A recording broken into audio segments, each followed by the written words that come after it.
संतोष श्रीवास्तव हिंदी साहित्य की एक स्थापित और लोकप्रिय हस्ताक्षर हैं।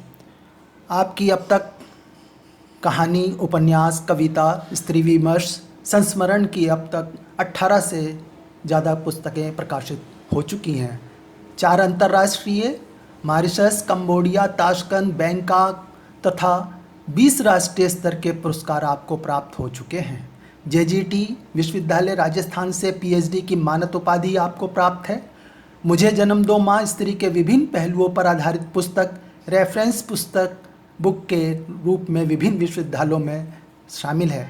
संतोष जी की 6 पुस्तकों पर मुंबई विश्वविद्यालय, SNDT महिला विश्वविद्यालय तथा डॉक्टर अंबेडकर विश्वविद्यालय आगरा से MPhil हो चुका है। बिहार सासाराम के छात्र द्वारा लघु कथाओं पर शोध कार्य तथा राजऋषि भर्तहरि मत्स्य विश्वविद्यालय अलवर राजस्थान से कहानी और उपन्यास दोनों पर संयुक्त रूप से पीएचडी की जा चुकी है। कहानी एक मुट्ठी आकाश SRM विश्वविद्यालय चेन्नई में BA के कोर्स में तथा लघु कथाएं महाराष्ट्र राज्य के 11वीं की बाल भारती में शामिल हैं। संतोष जी की कहानियों, लघु कथाओं और उपन्यासों के अंग्रेज़ी, मराठी, सिंधी, पंजाबी, गुजराती, तेलुगु, मलयालम, बांग्ला, ओडिया, नेपाली, उर्दू, छत्तीसगढ़ी जैसी भाषाओं में अनुवाद हो चुके हैं। राही सहयोग संस्थान रैंकिंग 2018 में वर्तमान में विश्व के टॉप 100 हिंदी लेखक लेखिकाओं में आपका नाम शामिल है। द संडे इंडियन द्वारा प्रसारित 21वीं सदी की 111 हिंदी लेखिकाओं में भी आपका नाम शामिल है। भारत सरकार के मानव संसाधन विकास मंत्रालय द्वारा विश्व भर के प्रकाशन संस्थानों को शोध एवं तकनीकी प्रयोग इलेक्ट्रॉनिक्स हेतु देश की उच्च स्तरीय पुस्तकों के अंतर्गत मालवगढ़ की मालविका उपन्यास का चयन हो चुका है। केंद्रीय अंतर्राष्ट्रीय पत्रकार मित्रता संघ की मनोनीत आप सदस्य हैं, जिसके अंतर्गत 26 देशों की प्रतिनिधि के तौर पर हिंदी के प्रचार प्रसार के लिए आप यात्रा कर चुकी हैं। कुतुब मेल के लिए भोपाल से अक्षरा की सह संपादक जया केतकी की यह विशेष बातचीत प्रस्तुत है।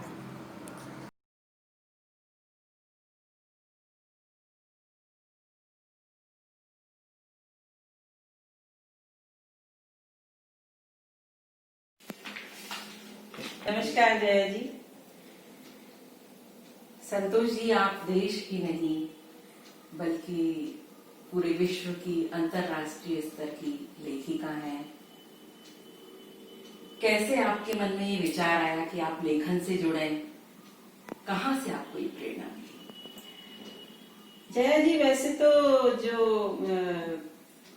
हम जब अपनी मंजिल और मुकाम की तरफ बढ़ते हैं तो उसमें हमारा साथ देता है हमारा हौसला और हमारी लगन। मैं कह सकती हूँ कि मेरे लेखन के जो आयाम है उनमें मेरी माँ का और मेरे बड़े भाई का बहुत बड़ा हाथ रहा है। हालांकि मैं अपनी माँ को बहुत कष्ट दे के पैदा हुई। मंडला में मेरे पिता मजिस्ट्रेट थे, जिला मजिस्ट्रेट थे और हम लोगों को खूब बड़ा बंगला मिला था रहने के लिए। तो उस बंगले में 23 नवंबर को मेरा जन्म हुआ। माँ को बहुत पीड़ा हुई और पिताजी ने घबरा के जबलपुर से बहुत स्पेशलिस्ट डॉक्टर्स बुलवाए थे। और जब मेरा जन्म हुआ तो 30 पुलिसकर्मियों ने अपनी बंदूकों से मुझे सलामी दी थी। और मेरे पिता जो थे वो स्त्री शिक्षा और स्त्री स्वतंत्रता के बहुत बड़े हिमायती थे। तो उन्होंने जो हम लोगों में जो आत्मविश्वास और हौसला उन्होंने कूट कूट के भरा है, वही हमारे काम आ रहा है, जो हम जिंदगी को फेस कर पा रहे हैं। और माँ हमारी, जब बाबूजी जिला मजिस्ट्रेट के पद से रिटायर होके जबलपुर शिफ्ट हुए तो जबलपुर में वो समाज सेवी और राजनीति के क्षेत्र में माँ उतरी।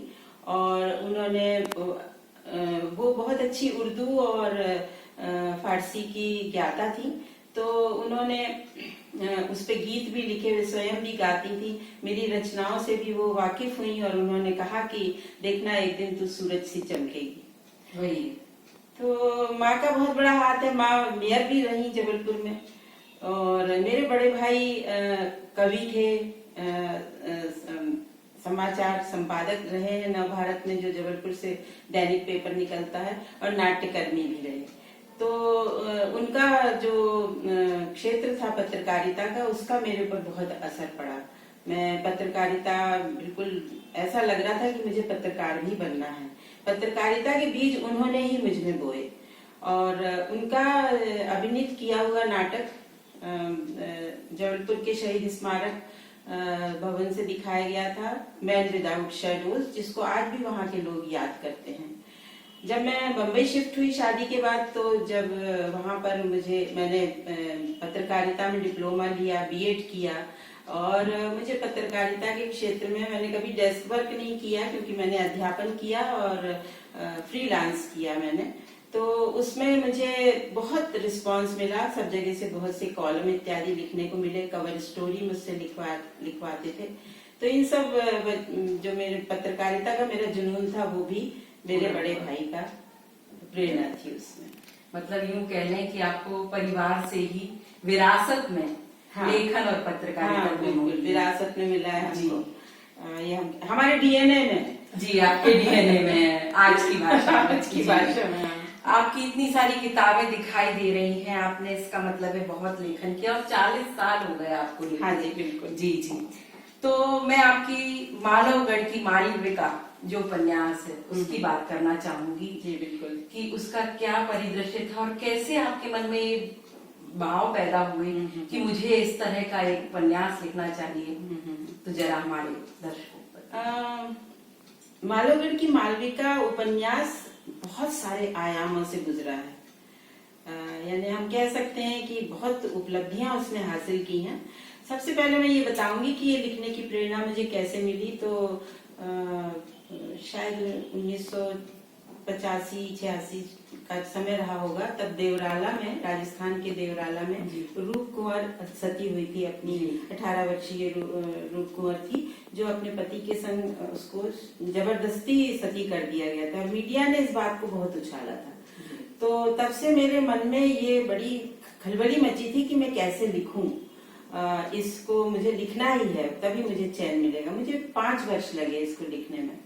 और लकीली मैं बिरला पब्लिक स्कूल में पढ़ाने लगी, तो जो पूरा वातावरण था वो मारवाड़ियों का था। मारवाड़ी लड़कियां उसमें पढ़ती थी। उनके माता पिता से मुझे बहुत जानकारियां मिली, और मैं स्वयं राजस्थान गई, और राजस्थान जाकर मैंने, चूंकि मुझे मारवाड़ी परिवेश लेना था, तो मैंने राजस्थान जाकर वो सब लिया और मैं अपना लेखन किया। इवन इसमें कुछ संवाद भी जो है वो मारवाड़ी भाषा में है, जो हमने एक मारवाड़ी लेखक से लिखवाए थे, कुछ संवाद इसमें। फिर जब इसका एक अंश जो है वो सबरंग पत्रिका में धीरेन्द्र अस्थाना ने छापा, वो नगर पत्रिका थी, बम्बई की उन दिनों निकलती थी, तो उन्होंने वो छापा। तो उस अंश को पढ़कर एक युवा फिल्म निर्माता मेरे पास आई कि मैं इस पे फिल्म बनाना चाहता हूँ, और हमने कॉन्ट्रैक्ट लेटर साइन किया, उन्होंने साइनिंग अमाउंट भी दे दिया, लेकिन आज दिन तक वो दोबारा हमसे नहीं मिले, और ना फिल्म बनी। लेकिन फिल्म इसके भाग्य में थी मालवगढ़ के, क्योंकि जब मंगल पांडे फिल्म बनी, तो उपन्यास तो 3 संस्करण इसके निकले हैं इस उपन्यास के। एक किताब वाले पब्लिकेशन ने निकाला है, एक मेधा पब्लिकेशन ने निकाला है, एक स्टोरी मिरर ने निकाला। इस तरह इसके 3 संस्करण हैं। तो ऑलरेडी मतलब बहुत चर्चित हो रहा था, और उसी समय मंगल पांडे फिल्म जो है वो शूट की गई थी। तो उन्होंने, केतन मेहता ने और दीपा साही ने मुझसे तो कोई परमिशन नहीं ली, लेकिन मेरा इस उपन्यास का एक अध्याय इसमें ले लिया। वो अध्याय जिसमें उसको जो उसकी नायिका है मालविका, उसको सती करने के लिए ले जाते हैं वो जबरदस्ती, और उसको चिता पे जब बैठाया जाता तो एक अंग्रेज हवा में गोलियां दागता हुआ आता है, और उसको चिता पे से उठा के ले जाता है, और उससे कहता है कि तुम क्यों साथ दे रही हो, ये तो मर्डर है, और मर्डर कर रहे हैं तुम्हारा। तो वो बहुत विरोध करती है कि मैं क्या मुंह दिखाऊंगी अपने गांव में, और ये सब। बहरहाल वो वहां पर रहने लगती है, और गांव वाले उसका बहिष्कार कर देते। तो इतना सीन जो है मंगल पांडे में इससे लिया गया। तो फिर फिर हमारे वेल विशर्स ने कहा, हमारे साथियों ने कहा कि मंगल पांडे में इसको लिया गया है आपकी परमिशन के बिना, तो आप इन पे केस कर दीजिए। तो फिल्म राइटर्स एसोसिएशन है बम्बई का, जो चोरी की गई रचनाओं पर लेखकों के द्वारा केस करता है।